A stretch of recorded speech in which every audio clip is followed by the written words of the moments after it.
Understanding sleep-disordered breathing. A good night's sleep is essential for your health and well-being. Sleep is a time of restoration for your body. While you sleep, your cells are awake, repairing themselves.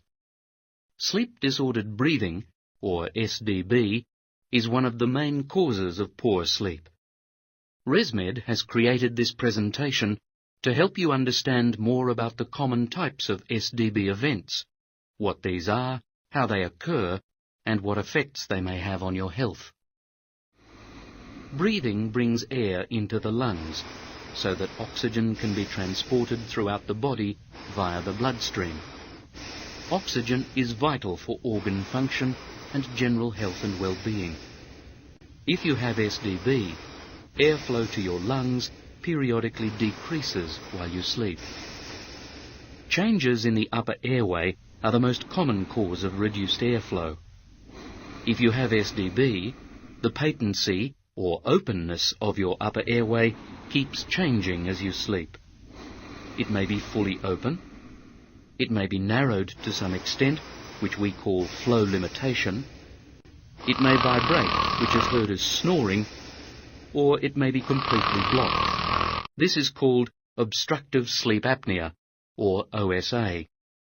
During this presentation, you will be able to see and hear how these changes affect your body.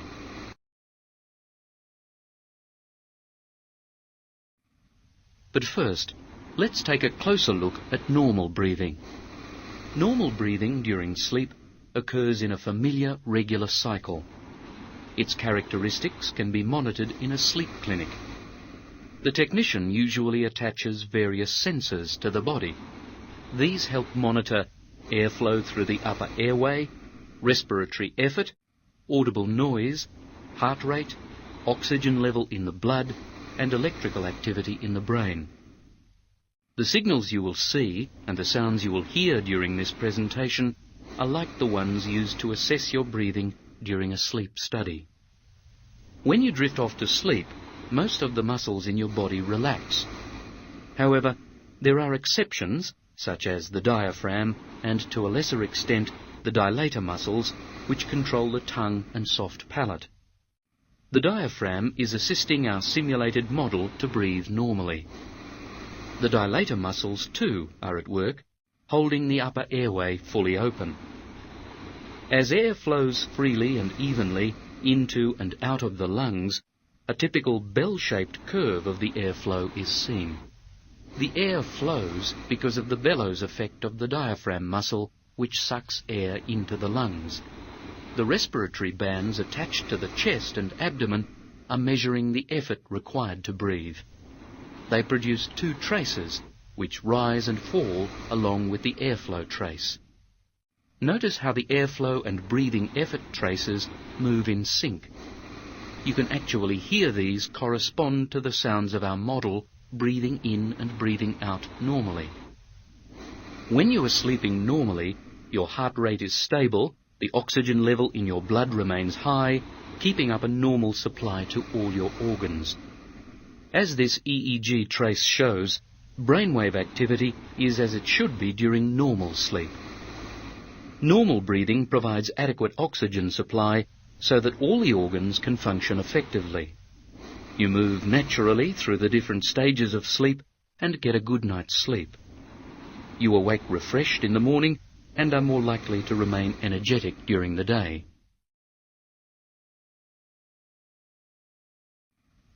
Flow limitation. What is really happening? For those who have SDB, the muscles in the upper airway begin to relax during sleep, and the tongue and soft palate move closer to the back of the airway. This usually occurs if you are lying on your back or side due to the force of gravity.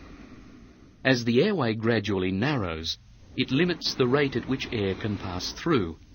We call this flow limitation. The airflow curve now has a characteristic chair-like shape. The middle of the curve looks flatter than it does for normal breathing. The flow at this point is being limited by the restricted airway. As these breathing effort traces show, our model is working harder to breathe. despite the flow limitation, the sounds of breathing are still fairly normal. From breath to breath, as flow limitation continues, the oxygen level in the blood remains quite steady and the heart rate remains fairly stable. At some point, the increased work of breathing against flow limitation may lead to an arousal. An arousal is a disturbance in the sleep cycle. This may be accompanied by some movement. There is a visible increase in brainwave activity and heart rate. Each arousal has a powerful effect on your body. On arousal, our model quickly takes a few deep breaths. As muscle tone returns to the tongue and soft palate, the airway opens. The airflow trace returns to the normal bell shape, although an amplified one. This flow limitation arousal sequence may occur several times every hour. Although there may not be much change in the sounds of your breathing, your partner may notice you tossing and turning restlessly. You may wake up feeling tired.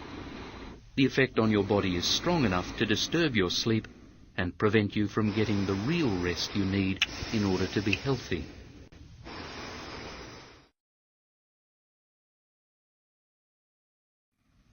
Flow limitation with snoring. What is really happening? In many people with SDB, snoring may occur along with flow limitation. As the muscles in the upper airway relax, the soft tissue begins to vibrate when you breathe. This creates the audible sound of snoring. The tendency to snore increases when you sleep on your back. It is also affected by other factors, such as taking certain medication like sedatives, consuming alcohol, or general tiredness. Notice the turbulence on the airflow curve. Breath by breath, the frequency of the upper airway vibration increases along with the loudness of the snoring. Snoring also increases the effort required to breathe. And it can be rather noisy. Flow limitation with snoring often leads to arousal. Once again, we see why such disturbance during sleep is a matter of concern. It has a significant, visible and measurable impact on your heart rate and brainwave activity. On arousal, our model rapidly takes a few deep breaths. As he does so, the various characteristics begin to normalize again. Whenever an arousal occurs to restore normal breathing, it interrupts your sleep. Because of the noise that accompanies snoring, most partners can readily identify this type of sleep-disordered breathing.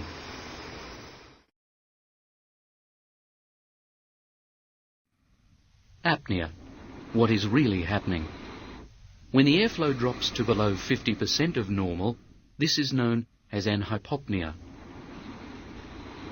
If you have SDB, the amount of flow limitation you experience, with or without snoring, varies continuously during the night. As the muscles in the upper airway start to relax, the suction effect of each inward breath tends to draw the soft tissues down towards the back of the airway.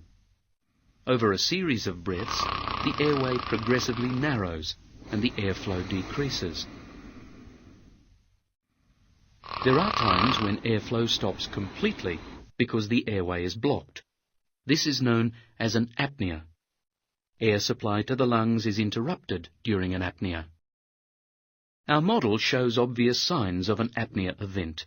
The airflow trace changes to a horizontal line for the length of time that the apnea persists.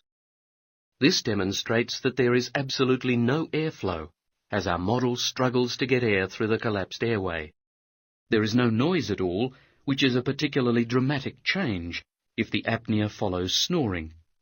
Our model has stopped breathing. An apnea can continue for 10 seconds or more, and in severe cases for up to a minute or longer. During this time, the heart rate drops significantly. So does the level of oxygen in the blood, since no fresh air enters the lungs to replenish the depleting oxygen. The brain soon realizes that the body is struggling. That is why an apnea always triggers a strong arousal. with severe effects on the body. Our model gasps for air, causing a sudden movement in the noise trace. Brain activity increases significantly.